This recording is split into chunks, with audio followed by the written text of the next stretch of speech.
한국교회는 해마다 두 번의 감사주일을 지킵니다. 한 번은 7월 첫 주 맥주 감사주일로 지키고, 또 한 번은 11월 셋째 주를 추수감사주일로 지킵니다. 오늘이 11월 셋째 주일입니다. 추수감사주일로 지키는 그런 날이죠. 그런데 명칭에서 알 수 있듯이 이 감사주일이 다 추수와 연관된 날입니다. 지금 우리의 상황과 맞지 않는 것이 많이 있죠. 맥주 감사주일은 구약 절기 가운데 맥추절, 밀과 보리를 추수하는 그 절기와 연관되어 있습니다. 근데 요즘 밀을 심고 보리를 심고 그걸 경작하고 추수하는 사람이 어디 있습니까? 추수감사주일은 구약 절기 가운데 수장절, 한 해의 모든 수확물을 창고에 저장하고 그 수확을 주신 하나님의 은혜를 돌아보면서 감사하는 절기예요.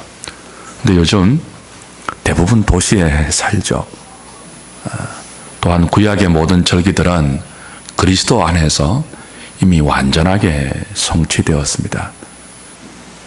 그래서 구약의 이 감사 절기가 원형이 되어서 한국교회가 해마다 두 번 지키고 있는 이 두 번의 감사주일은 사실 우리의 상황에 문자 그대로 적용하기에는 맞지 않는 것들이 많아요. 상당히 괴리감이 있죠. 그러면 폐지하면 되지 않습니까?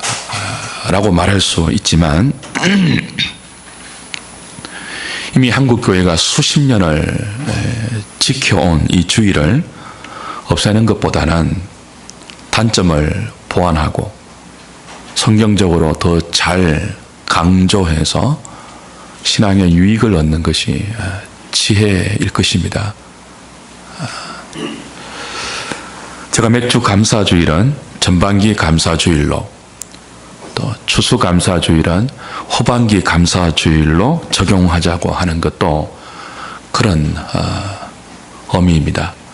아직 그 주변에 아무도 동의하는 사람이 별로 없어서 혼자 그러고 있는데 그게 맞는 것 같아요. 그런 의미에서 오늘은 어떤 감사가 참된 감사인지를 좀 생각해 보려고 합니다. 가끔 식사할 때 감사하지 않고 바로 밥을 먹는 분들을 보게 됩니다. 그런 분들을 보면 이런 생각이 들어요. 용서하십시오. 짐승 같아. 여러분은 그런 생각 안 드십니까? 밥을 앞에 놓고 감사 기도하지 않고 바로 막 드시는 분들, 짐승 같다, 그런 생각이 안 드세요? 짐승들은 음식 앞에 감사하지 않거든요. 음식 앞에 돌진합니다. 그냥 먹는 것 앞에 돌진해서 허겁지겁 먹죠. 음식 앞에서 감사의 표현을 하지 않고 달려들어 먹는 것은 자신이 사람의 모양을 하고 있지만 실제로 짐승 수준의 삶을 살고 있다는 것을 드러내는 것일 수 있습니다. 여러분은 밥을 드실 때 꼭 감사 기도하시고 드실 수 있기를 바랍니다. 그러면 밥 앞에서 감사 기도하는 것을 성도의 감사의 표준으로 말할 수 있을까요? 그것도 아니죠. 음식 앞에서 감사 기도하는 것은 짐승 수준을 벗어난 기본적인 인간 도리를 지키는 정도이지 그게 성도가 감사하는 감사의 기준은 될 수 없습니다. 데살로니가 전서 5장 16절 이하의 말씀처럼 성도의 감사는 항상 기뻐하고 쉬지 말고 기도하고 범사에 감사하라는 말씀처럼 범사에 감사하는 것이 저와 여러분들이 해야 하는 감사입니다. 밥 먹을 때만 감사하는 것이 아니죠. 범사에 감사해야 하는데 범사에 감사하는 것이 무엇일까요? 어떻게 무엇을 범사에 감사해야 할까요? 만약 저와 여러분들의 감사가 어려운 형편 속에서도 하나님께서 나를 지켜주시고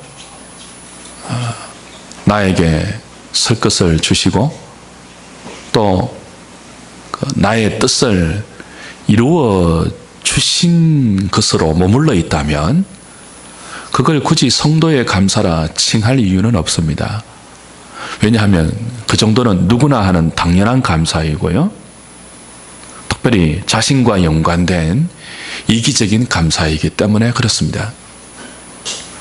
범사에 감사하는 성도의 감사는 무엇보다 그 모든 감사의 원천에 구원하신, 죄인된 나를 구원하신 하나님의 은혜가 기초가 되어 있어야 합니다. 구원의 은혜에 대한 감사가 범사의 감사의 원천이고 기준이라는 거죠. 구약 성도들이 추수 때마다 하나님께 감사했던 것은 그 추수할 수 있는 현실이 애굽의 종되었던 자리에서 하나님이 그들을 이끌어 구원시켜 주신 출애굽의 구원에 기인한다는 것을 돌아보면서 추수 때마다 감사한 것입니다. 그게 구약 절기의 영적 원리죠. 그 정신과 그 원리를 오늘 우리가 한 해에 2번씩 지키는 이 감사절기에 그대로 적용하고 반영하는 것입니다. 문제는 이 당연하고도 마땅한 감사, 이 감사가 자칫 외형과 형식에 머무는 거짓된 감사가 될 수 있다는 것이 우리가 조심해야 되는 부분이에요. 구약 이스라엘 백성들이 절기를 얼마나 잘 지켰습니까? 한 번도 빠뜨리지 않았거든요. 꼬박꼬박 잘 지켰습니다. 예물을 가지고 나와서 하나님이 지키라는 대로 잘 준수했습니다. 그런데 하나님은 이들이 열심히 지켰던 그 구약의 절기들을 기뻐받지 않았습니다. 책망하셨고 너희들 중에 이 절기를 폐할 자가 있으면 좋겠다. 이 절기를 지키는 성전 문을 닫을 자가 있으면 좋겠다. 탄식하셨거든요. 왜 그럴까요? 왜 열심히 절기를 지킨, 감사의 절기를 지킨 구약 이스라엘 백성들에게 하나님이 책망하셨을까요? 그들의 이 절기 지킴이, 그들의 이 감사드림이 외형적인 형식에서 끝이 났고 그 감사의 원리가 필연적으로 동반시켜야 할 마땅한 하나님 앞에서의 삶의 태도, 그 믿음의 고백, 그 믿음의 고백이 이어져야 할 하나님 사랑, 이웃 사랑으로 연결되지 않았기 때문입니다. 감사라는 말을 사전으로 찾아보면 고마운 마음의 표현, 그렇게 되어 있습니다. 누군가에 대해서 고마운 마음이 들면 그 속으로 이렇게 삼키지 않고 말로 표현하는 것이 감사예요. 말로 표현하든지 선물로 표현하든지 이렇게 고마운 마음을 겉으로 드러내고 표현하는 것이 감사이죠. 그런데 생각해 보십시오. 누구에게 고마운 마음이 들어서 감사합니다, 고맙습니다, 선물까지 주면서 자신의 마음을 표현했다고 칩시다. 그리고 그 고마운 마음의 표현이 진실된 마음이었다면 어떻게 해야 할까요? 그에 따른 마땅한 그 사람을 대하는, 그 사람을 존중하고 그 사람을 정말 감사하게 여기는 그런 태도가 동반되어야 합니다. 그런데 말로는 고맙다고 하면서, 말로는 감사하다고 하면서 정작 그 사람을 대하는 태도는 경멸하고 무시하고 조롱하고 거절하고 미워한다면 감사하다는 그 말은 거짓된 말이죠. 감사하다는 그 선물은 가정한 선물이죠. 감사하다 아니함만 못한 것이죠. 마찬가지입니다. 성도의 감사가 하나님께서 베푸신 구원의 은혜에 대한 고마운 마음의 진실된 표현이라면 당연히 거기에 합당한 삶의 태도가 동반되어야 합니다. 지금 우리가 계속 살피고 있는 야고보서의 말씀이 뭐예요? 참된 믿음, 참된 경건을 가르치고 있거든요. 참된 믿음이 뭐였습니까? 참된 경건이 뭐였죠? 참된 믿음이 있다는 것은 거짓된 믿음도 있다는 뜻입니다. 참된 경건이 있다는 것은 허황된 경건도 존재한다는 의미예요. 말씀을 듣기만 하고 행하지 않는 것은 자신을 속이는 거짓된 믿음이다라고 야고보 사도가 말했습니다. 말씀을 행한다고 하면서도 자기 혀를 통제하지 않고 고아와 가부를 환난 중에 돌보지 않고 자기를 지켜 세속에 물들지 않게 하는 그런 것이 없다면 그 행함이 참된 행함이 아니고 그 경건이 참된 경건이 아니라고 했죠. 나아가 지난주에는 어떤 말씀을 우리가 들었습니까? 사람을 외모로 차별하고 있다면 그건 참된 믿음도 아니고 참된 경건도 아닐 뿐더러 우리가 믿는 영광의 주, 우리 주 예수 그리스도의 아름다운 이름을 비방하는 것이다. 그렇게 야고보 사도가 말했습니다. 동일한 원리로 우리가 생각해야 하는 참된 감사가 무엇인지를 한번 생각해 보십시오. 무엇이 참된 감사일까요?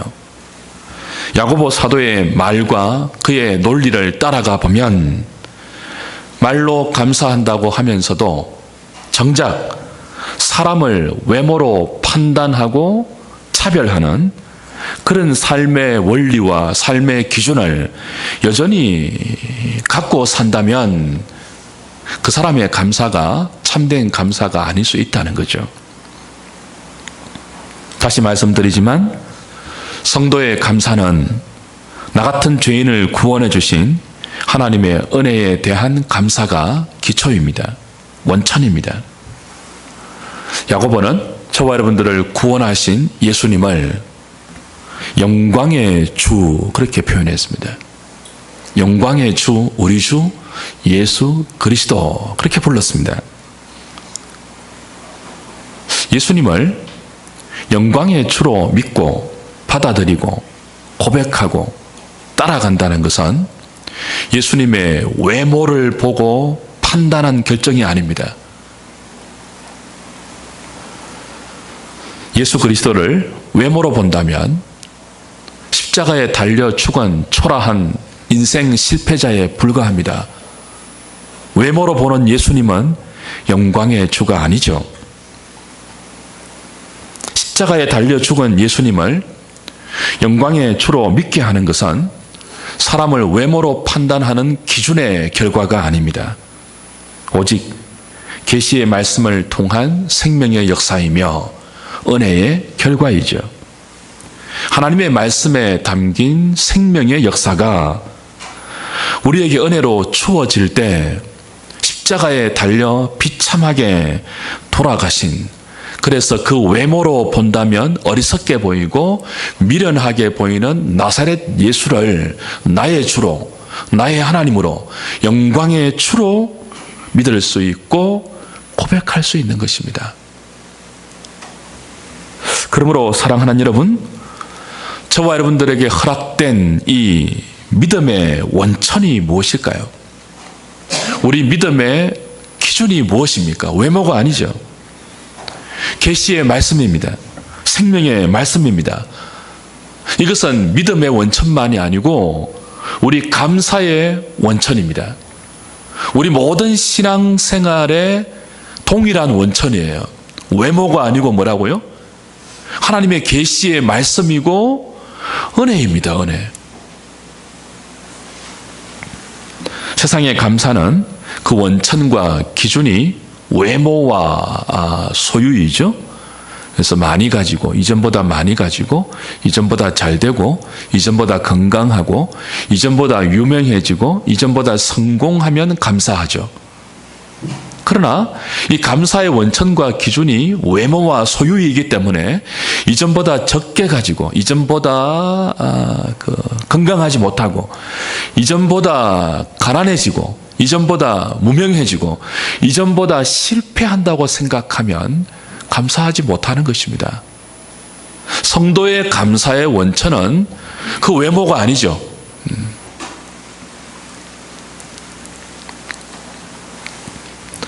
오늘 저와 여러분들의 감사를 참된 감사이냐 그렇지 않으냐로 분별하는 것도 동일한 원천과 동일한 기준이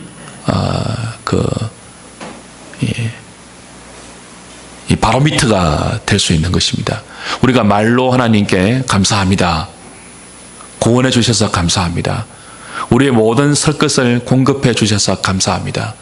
말로 고백하고 예물로 하나님께 우리의 고백을 표현한다 할지라도 무엇이 동반되지 않으면요, 우리 삶이 은혜 주신 하나님께 합당한 태도, 그분을 정말 존중하고 그분을 정말 사랑하고 그분을 경외하며 따라가는, 정말 그분께 고맙다는, 감사하다는, 그것이 그런 우리의 믿음의 삶의 태도와 원리로 드러나지 않으면 우리의 감사를 돌아볼 수 있어야 한다는 거예요.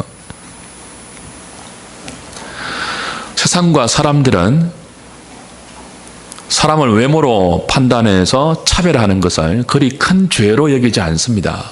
뭐 다 그렇게 사는데요, 그러죠? 오히려 그렇게 사는 것이 편한 때가 많죠. 적당하게 차별하고 적당하게 외모로 판단해서 이렇게 구별하는 것은 쉽고 편합니다. 그걸 죄라고 생각하지 않는 경향이란 말이에요. 그러나 성경은, 특별히 오늘 야고보 사도는 사람을 외모로 판단해서 차별하는 이것이 죄다 그럽니다. 세상은 죄가 아니다 그러는데 성경은 죄다 그래요. 굉장히 강력하게 말합니다. 8절, 9절, 10절, 11절을 한번 보십시오. 다시 한번 같이 읽어볼까요? 시작.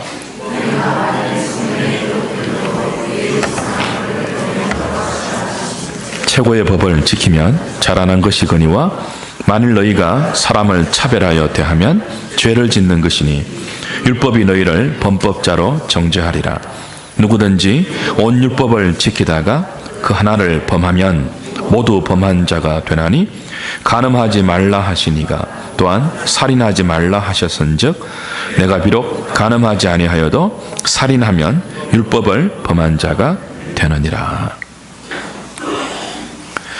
야고보는 사람을 외모로 판단해서 차별하는 것을 죄라고 그러는데 그냥 죄가 아니고 최고의 법을 어긴 최고의 죄다, 강력하게 말합니다. 여기 최고라는 말은 바실리코스라는 말인데 왕의 그런 뜻입니다. 왕에 준하는, 왕 같은 그런 뜻이에요. 그 이웃 사랑의 법이 최고의 법인 이유는 이게 우리의 왕 대신 예수 그리스도가 주신 법이기 때문에 그래요. 주님 뭐라고 했습니까? 내가 너희에게 새 계명을 주노니 내가 너희를 사랑한 것 같이 너희도 서로 사랑하라 그랬습니다. 이건 레위기 19장에 나오는 이웃 사랑의 법을 그대로 성취하시고 우리에게 몸소 본으로 보이시면서 다시 우리에게 주신 예수 그리스도의 법이고 이건 최고의 법이고 왕의 법입니다. 뿐만 아니고 이웃 사랑의 법, 하나님 사랑의 법을 새 계명으로 주신 이 예수님은 영광의 주입니다. 그러니 영광의 주가 주신 법은 영광의 법이죠. 왕의 법이고 영광의 법이고, 이 법이 우리를 살렸기 때문에 생명의 법이고, 그리고 최고의 법입니다. 그렇다면 어떤 논리입니까? 영광의 주 예수 그리스도가 주신 영광의 법, 그분이 왕이기 때문에 왕의 법, 그래서 최고의 법인 이 이웃 사랑, 그것을 무너뜨리는 것이 사람을 외모로 판단해서 차별하는 것이거든요. 세상은 사람을 차별하는 것을 뭐 이그리 큰 죄냐라고 말하지만, 성경은 뭐라고 말한다고요? 사람을 차별하는 것이야말로 최고의 법을 어긴, 왕의 법을 어긴, 생명의 법을 어긴 가장 큰 죄고, 왕을 모독하는 가장 무서운 범법이다, 그렇게 말하는 것입니다. 다른 모든 법을 지킨다 할지라도 사람을 외모로 차별하는 이 법을 어기고 있다면 율법의 모든 법을 어기는 것이고 왕의 모든 법을 어기는 것이다. 만약 너희가 살인한다면 간음하지 아니해도 모든 율법을 다 어긴 것이고, 간음한다면 살인하지 아니해도 다른 모든 율법을 어긴 것이다 라는 논리로 바울이 왕의 법, 최고의 법을 이웃의 법으로, 그리고 이웃 사랑하는 법을 어긴 것을 사람을 외모로 차별하는 것이라고 강력하게 경고하고 있는 거죠. 지극히 당연한 논리 아닙니까? 왕의 법을 무시하면서도 말로만 왕을 믿습니다 라고 한다면 그게 왕을 믿는 것이 맞을까요? 왕의 법, 이 최고의 법, 사람을 외모로 차별하지 말라는 이 최고의 법을 무시하고 있는 것은 왕을 무시하는 것이거든요. 그렇잖아요. 왕의 법을 무시하는 것은 곧 누구를 무시하는 것입니까? 왕을 무시하는 거예요. 그래서 이 법을 무시하면서 왕을 무시하고 있으면서도 나는 왕을 믿습니다, 나는 왕을 사랑합니다, 나는 왕을 경외합니다, 나는 왕을 감사합니다, 왕께 감사합니다, 그렇게 말한다는 것은 거짓이라는 거예요. 그 사랑은 거짓 사랑이고, 그 믿음도 거짓 믿음이고, 그 경외도 참된 경외가 아닌 거짓 경외이고, 그 감사도 거짓 감사라는 것입니다. 왕을 모욕하고 있는데, 왕을 무시하고 있는데 어떻게 그게 참된 것이 될 수 있냐는 논리입니다. 사랑하는 여러분, 예수님이 누구입니까? 우리의 왕이죠.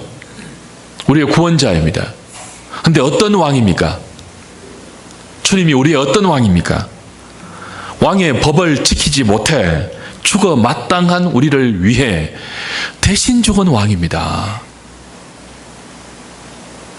어떤 왕이라고요? 왕의 법을 지키지 못하면 다 죽거든요. 법에 의해서, 왕의 법에 의해서. 우리가 누구라고요? 왕의 법을 어긴 범법자들이에요. 율법의 하나를 어기면 다 어기는 것이거든요. 죄를 범하면 그 죄의 삭은 사망이에요. 왕의 법, 하나님의 법, 생명의 법, 그 최고의 법을 어긴 인간들은 죽을 수밖에 없어요. 그런데 우리의 왕이신 예수 그리스도가 누구입니까? 법을 어겨서 죽을 수밖에 없는 우리를 대신해서 죽음의 자리로 가신 그런 왕입니다. 이런 왕은 없어요. 세상 어디에 이런 왕이 있습니까? 세상의 왕은 자기는 법을 안 지키면서도 백성들에게는 법을 다 지키라고 하는 그런 왕들이 부지기수입니다. 자기는 법의 테두리 안에 숨어서 자기가 어긴 죄는 감추고 언닉하고 왜곡하고 이러려고 왕이 되었나? 그러지만 남이 지은 죄는 엄중히 처벌하라고 말하는 나쁜 왕이 대부분이죠. 세상의 왕은. 근데 우리의 주, 영광의 주, 우리의 왕 예수 그리스도는 그런 왕이 아니에요. 자기는 왕의 법을 완벽하게 다 지켜서 우리의 의를 이루어 주시고, 대신 왕의 법을 어겨 죽을 수밖에 없는 죄인 된 우리를 위해 그 형벌의 자리, 몸소 죽음의 자리로 가셔서 자기 백성을 위해서 대신 죽는 그런 왕이란 말이에요. 그런 왕이 어디 있습니까?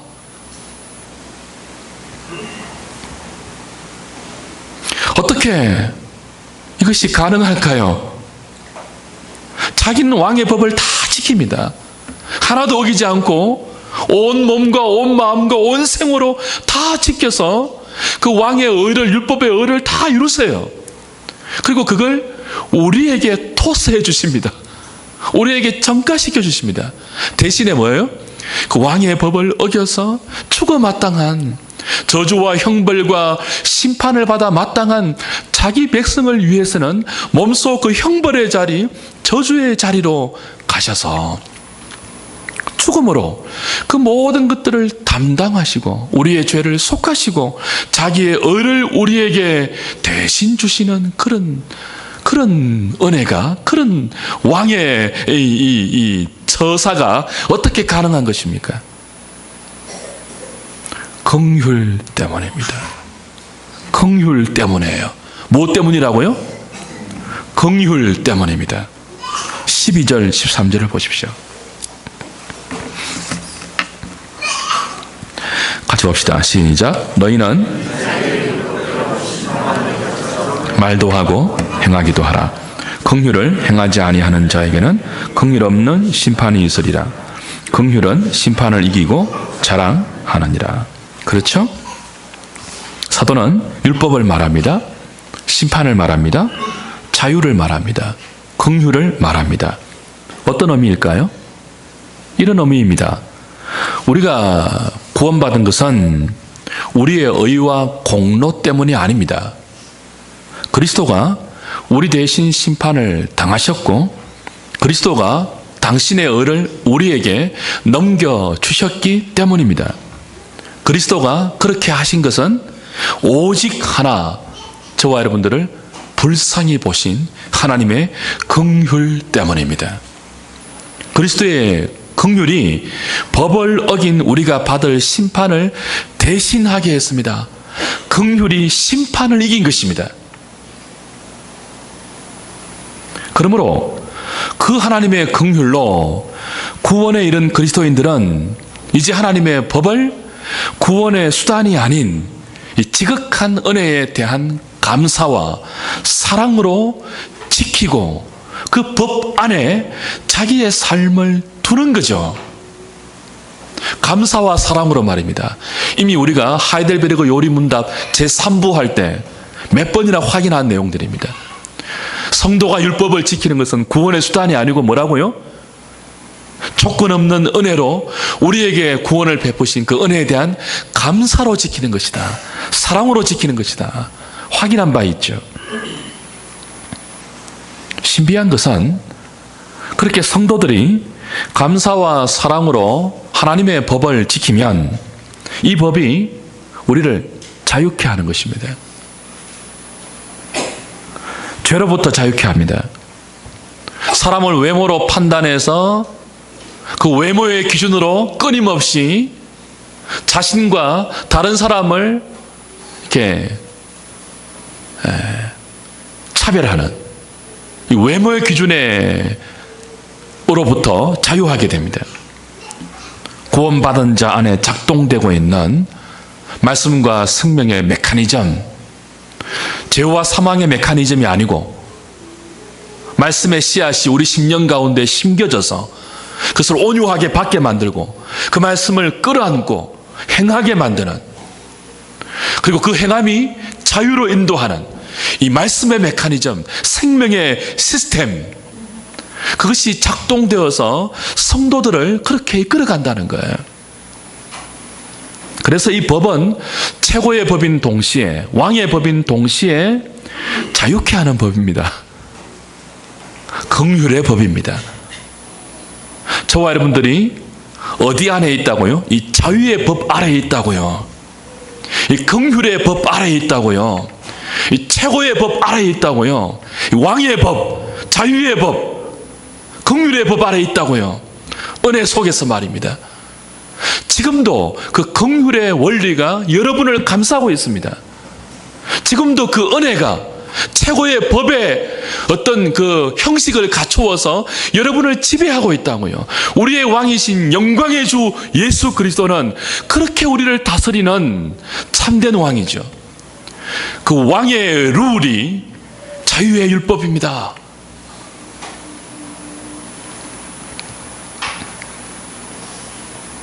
무슨 말을 하고 있습니까? 만약 저와 여러분들이 하나님의 긍휼을 입어 믿음을 받았고 그 믿음으로 구원을 얻어 지금도 이 긍휼의 은혜 속에서 살고 있는 사람이라면 어떻게 사람을 외모로 차별해서 판단할 수 있냐는 것입니다. 외모로 판단해서 차별할 수 있냐는 것입니다. 사람을 외모로 차별한다는 것은 긍휼이 없어서 그런 것이거든요. 만약 여러분이 길을 가다가 구걸하는 사람을 발견했는데 불쌍하다 하는 마음이 들면 여러분 마음속에 긍휼이 돌고 있는 거예요. 근데 구걸하는 사람을 보는데 저 거지 같은 거 이렇게 본다면 뭐예요? 긍휼이 없는 거예요. 얼마나 게으르면 이런 마음이 든다면 긍휼이 없는 거예요. 여러분 게으르기로 따지면 여러분이 구원받을 만한 자격이 있습니까?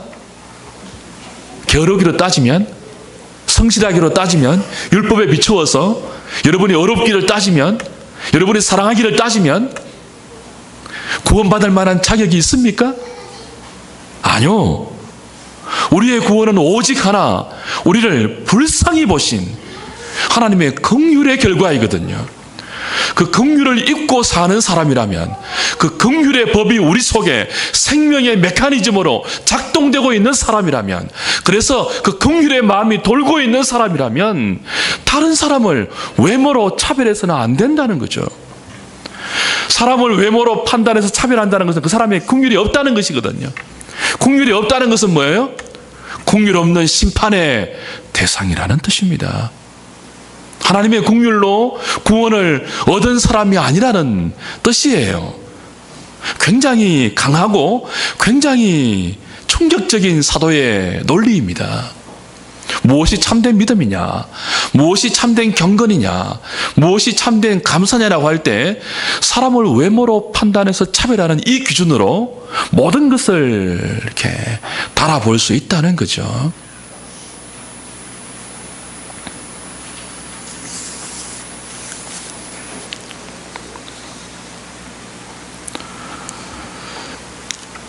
말씀을 좀 정리하면 좋겠습니다.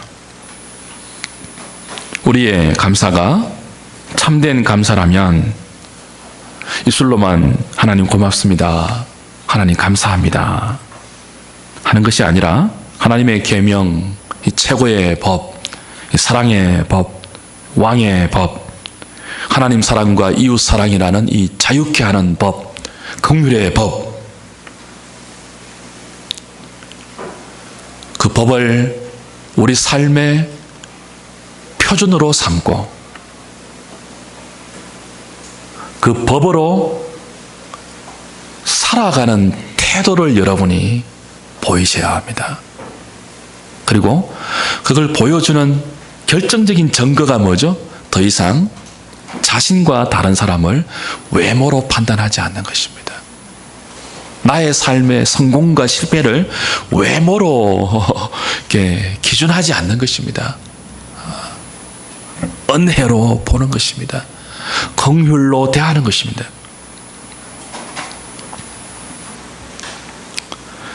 왜 성도에게 허락되는 여러 가지 시험이 유익이죠? 왜 우리가 여러 가지 시험을 당할 때 온전히 기쁘게 여겨야 된다고 하죠? 이 시험이, 많은 시련과 시험이 저와 여러분들을 낮추어서 겸비하게 해서 더 이상 사람을 외모로 판단하고 차별하지 않는 그런 시각을, 긍휼의 마음과 긍휼의 시각과 참된 영적 관점을 이 여러 시험이 우리에게 구비시켜 주기 때문에 그래요. 여러분의 어려움을 통과하지 않고 그 어려움 속에서 낮아지지 않으면 끊임없이 외모로 자기를 평가합니다. 소유로 인생을 평가한다고요. 그건 믿는 사람들이 살아내는 삶의 원천과 삶의 방식과 모양이 아니거든요. 그래서 지금 고난을 당하시는 분들이 계십니까? 고난 속에서 너무 힘들어 어렵고 고통스러운 분이 계십니까? 사도의 말처럼 그 고난 속에서, 여러 가지 시험 속에서 잘 낮아지십시오. 그래서 끊임없이 외모로 사람을 평가하는 이 세상의 기준을 벗어버리는 계기로 삼으시고 하나님의 긍휼의 눈을 가지시고 최고의 법 아래, 이 사랑의 법 아래, 왕의 법 아래 자유케 하는 이 긍휼의 법 아래서 우리의 삶을 해석하고 판단하고 진행시키고 살아내는 그런 저와 여러분, 고난이 없다 할지라도, 평안한 중에 있다 할지라도 기록된 말씀을 온유하게 받고 그 말씀을 끌어안아서 오늘 이 참된 감사의 자리로 나아가는 우리 한우리 식구들 다 되시기를 주님의 이름으로 축복드립니다. 기도하겠습니다.